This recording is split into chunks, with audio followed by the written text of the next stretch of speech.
Justement, de tout ce qu'on peut retrouver dans nos cuisines, des fois, on en a peut-être un peu trop.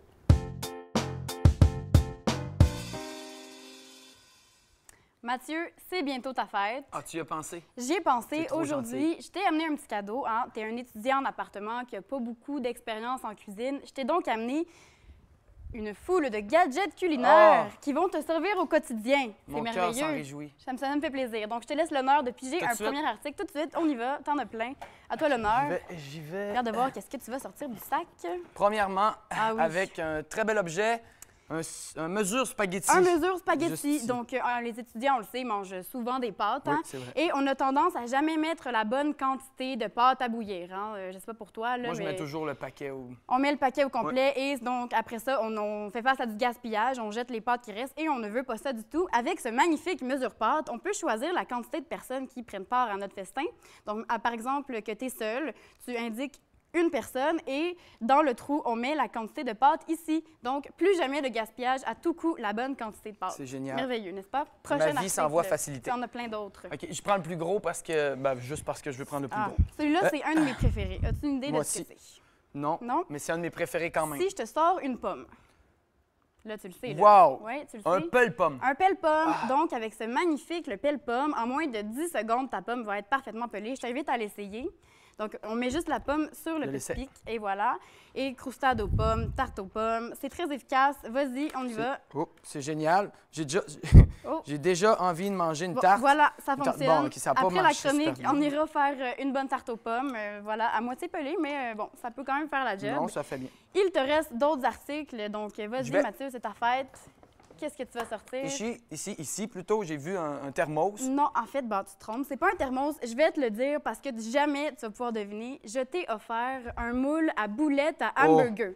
Donc, cet été, tu peux l'essayer avec tes amis lors de tes barbecues. Tu vas faire fureur. Je t'ai même amené de la viande hachée pour qu'on l'essaye directement en C'est génial. Tu as pensé à tout. J'ai pensé à tout. Je me lance. Donc, je t'invite à l'essayer. On met de la viande. Peut-être que t'en as un peu trop, là, mais bon, on va faire une grosse boulette. Hein. Mets la viande dans le moule.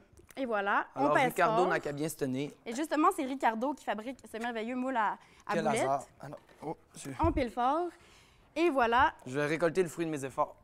En dessous, on récolte la boulette parfaitement moulée, parfaitement circulaire et à tout coup, les boulettes sont formées. Et Dieu sait, Léonie, que dans nos barbecues, les boulettes sont jamais assez bien formées. C'est un problème récurrent, ça n'arrivera plus. Ça n'arrivera plus. J'ai hâte d'impressionner mes amis. Il te reste un autre objet avec lequel tu pourras impressionner tes amis, justement. Donc, je t'invite à le sortir du sac. C'est ton dernier cadeau, profites-en bien. J'ai hâte. Oh, et c'est un objet inusité. Un objet très inusité, en fait. Quand tu ouvres des bières à la maison, sûrement que ça t'arrive de ne pas savoir quoi faire avec tes bouchons de bière. On les laisse par terre. Après ça, on pile dessus. Ça fait mal. C'est vrai. Plus jamais ça ne va t'arriver. Ce merveilleux ouvre-bouteille accumule les bouchons dans le contenant. Donc, Mathieu, pour l'occasion, c'est ta fête. On va l'essayer. Non. Donc, je nous ai amené des bières pour fêter un petit peu. Je peux y aller? Tu peux essayer en ouvrant les bouchons. Voilà. J'y vais comme ça? Comme ça. Et voilà. Et ça tombe directement dedans. Donc, Mathieu... Je vais t'ouvrir la tienne. Laisse-moi y aller. Parfait, c'est vrai, c'est ton cadeau. J'ai pas beaucoup de pratique, c'est ça. Merveilleux, n'est-ce pas? Donc, Mathieu, on fait un chin. Je te souhaite une bonne fête. Merci. Tu penseras à moi quand tu vas cuisiner. Je pense toujours à toi. Voilà. C'est effectivement de très belles découvertes qu'on va directement aller s'acheter, je pense. Hein? On est tous charmés. J'ai un petit exercice à vous faire pour commencer assez simple. Je vais vous nommer un plat que vous allez devoir soit transformer en plat typiquement québécois ou en plat typiquement végétalien. Si je commence avec toi, Dominique, comment tu me transformerais un excellent pain à la viande en recette typiquement québécoise? Un pain à la viande, mais c'est une recette typiquement québécoise. Végétalien, pardon, je suis. Ah, végétalien? Oui. Un pain à la viande. Mais il y a plusieurs façons de le faire. On pourrait le faire à base de noix puis de champignons, exemple. On pourrait le faire aussi avec à base de soya un peu, donc avec tofu assaisonné ou protéines de soya. On pourrait le faire aussi avec du tempeh.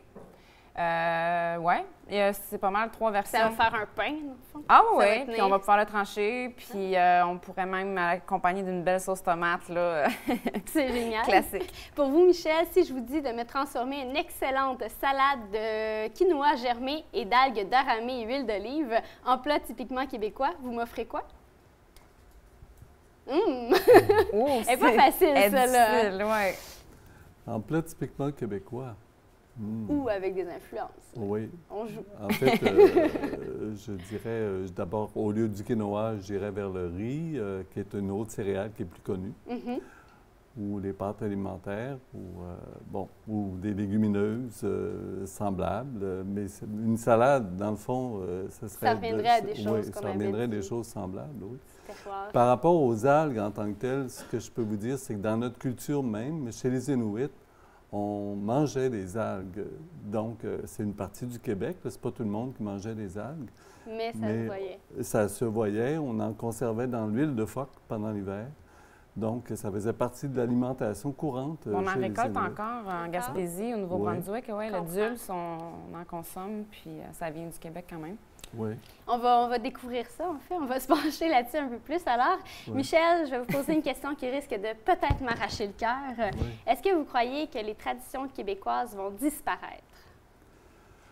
Moi, je pense qu'elles vont se transformer comme elles se sont toujours transformées. Vous savez, la cuisine, c'est quelque chose de vivant parce que c'est comme les êtres humains, ça se transforme, ça s'adapte. À la mesure que de plus en plus le Québec est considéré comme un espace où il y a plusieurs nations qui viennent habiter, comme ça s'est fait dans l'histoire. Les nations arrivent les unes après les autres avec leur culture, leur façon de voir. Puis à chaque fois, bien, elles enrichissent, je dirais, la base. L'histoire s'est faite comme ça, puis ça va continuer. Alors, mais ce que je trouve important, c'est qu'on n'oublie pas les racines parce que n'importe quel arbre qui grandit a des racines. Donc, on continue. Dominique, rapidement, en 3 mots, comment vous croyez que la cuisine dans 20 ans va ressembler? À quoi elle va ressembler, pardon? Dans 20 ans, à quoi elle va ressembler? Bien, j'aimerais qu'elle ressemble à la cuisine, en fait, que les gens cuisinent. Donc, ça ressemble un peu à quelque chose qu'on est capable de faire nous-mêmes avec des ingrédients qu'on est capable de prononcer. Et puis, j'espère quand même des végétaux aussi, pas mal là-dedans. C'est bien, mais merci beaucoup d'être venu. C'est tout ce qu'on a de temps aujourd'hui. On va s'intéresser davantage à notre alimentation sans toutefois oublier notre cuisine traditionnelle et notre pâté chinois. Je vous souhaite un bon appétit. Ça se dit, je pense que ça nous a donné faim. Et on se voit la semaine prochaine pour une autre émission du Quartier Latin.